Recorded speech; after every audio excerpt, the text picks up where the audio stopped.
kapatid, tuluyan na nga naging bagyo ang sama ng panahon sa silangan ng Catanduanes.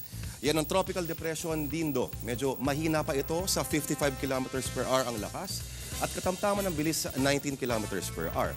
Nga tayo sa Huwebes, lalapit ito sa Hilagang Luzon at posibleng hindi ito maglandfall. Pero dahil napakalapit sa lupa, posibleng malaki ang pinsalang idulot ito sa Batanes, Isabela at Ilocos Norte.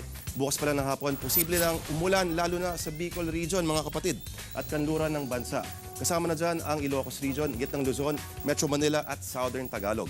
Naipit na naman kasi ang bansa ng bagyo sa silangan, nako, at hanging habagat sa kanluran. Pero mas mabigat ang buhos ng ulan sa Visayas at Mindanao. Pero baka marami nagtataka, bakit ganoon? Di ba nasa Luzon ang bagyo?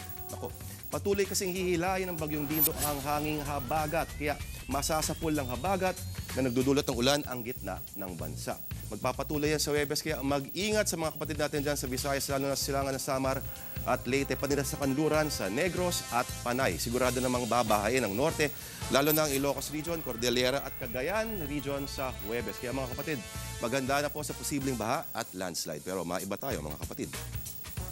Pumanaw na ang direktor na si Mario O'Hara dahil sa leukemia.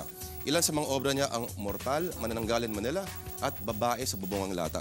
Sinulat niya ang obra Lino Buroka na ang tinimbang ka ngunit kulang. At pambihira din ang tambalan nila ni Nora Honor. Tulad na lang sa 3 taong walang Diyos kung saan na-inlove ang isang Pilipina sa sundalong Hapon. Nag-reunion sila sa TV5 para sa ngalan ng ina. Nako, kung hindi mo siya kilala, palibasa, humble siya at tahimik. O baka puro Iron Man 2 lang ang pinapanood mo. Pero sa iyo, Direk Mario, lahat dapat ay sumaludo. At yan ang ulat pa noon. Sa ngayon, ako po si Lourdes Vera.